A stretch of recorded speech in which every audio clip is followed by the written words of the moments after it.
amekuja kulipa deni la dhambi, na ili alipe deni la dhambi lazima afe, maana dhambi inahitaji malipo ya mauti.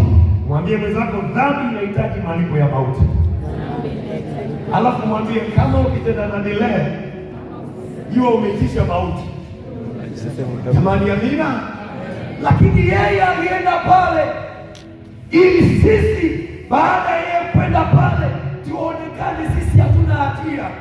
Oh my God, my Father, ingekuwa mimi ningemshangilia huyu mwanaume, kwa sababu sikiliza vizuri, sikiliza nikwambie, shetani anaenda anamchukua huyu dada ambaye amefumaniwa akiwa anazini, sema anamleta kwa Yesu ili apigwe mawe. Jamani, amina. Anapomleta kwa Yesu ili apigwe mawe, Yesu anainama anaandika. Sitaki kuhubiri walivyosema alikuwa anaandika nini. Kuna watu wanahubiri hapa, mimi sijui. Jamani, Bwana tusaidie sana. Anainama anaandika, baadaye wote wakaondoka.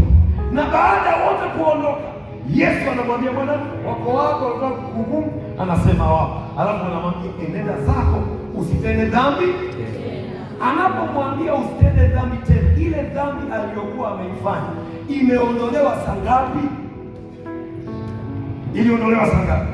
Maana tayari ametenda dhambi, na Mungu wetu ni Mungu mtakatifu, na Biblia inaniambia kitabu cha Kutoka ya kwamba Mungu hatamhesabia mwenye dhambi kuwa ana dhambi, kwa sababu Mungu mwenye haki, na akijaribu kumhesabia mwenye dhambi kuwa ana dhambi, maana yake anajiondoa kwenye God of righteousness. Jamani, amina. Lakini alichokifanya Yesu ni kwamba yeye ni kama alikuwa anamwambia shetani ya kwamba huyu mwanamke ni mteja wangu. Sema ni mteja wa Yesu. Alipotenda dhambi alikuwa ni mwili yake, lakini shetani alifanya kazi ya kumconvict mtu. Maana yake dhambi ni conviction ya ndani, na ndio maana mtu anapoamua kutenda dhambi ni mchakato. Mwambie mwenzako, dhambi sio ajali. Ukiona umeangukia kwenye dhambi ni mchakato, ni maamuzi. Jamani, si ni kweli?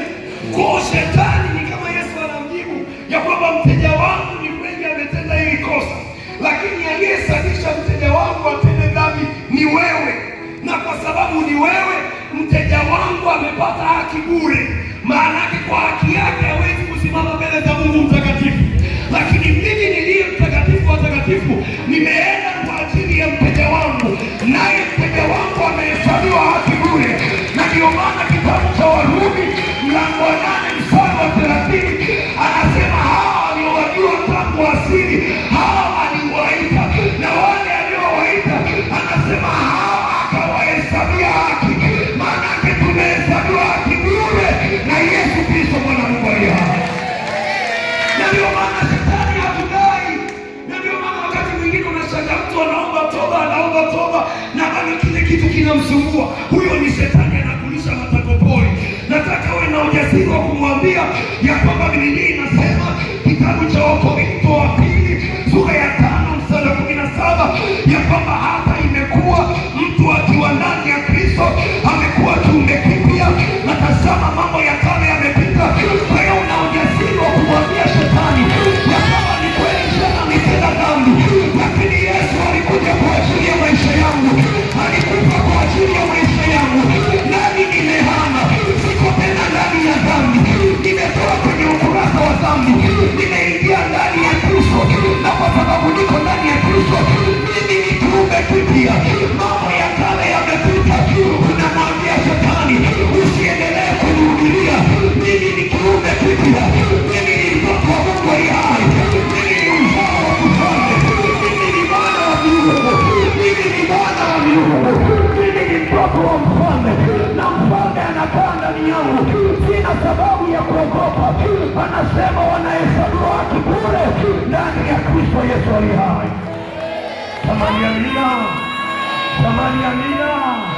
Na ndio maana Matendo ya Mitume yanasema ya kwamba kwa kuwa ndani yake, hebu sema Biblia inasema kwa kuwa ndani yake tunaishi, tunakwenda na kuwa na uhai wetu.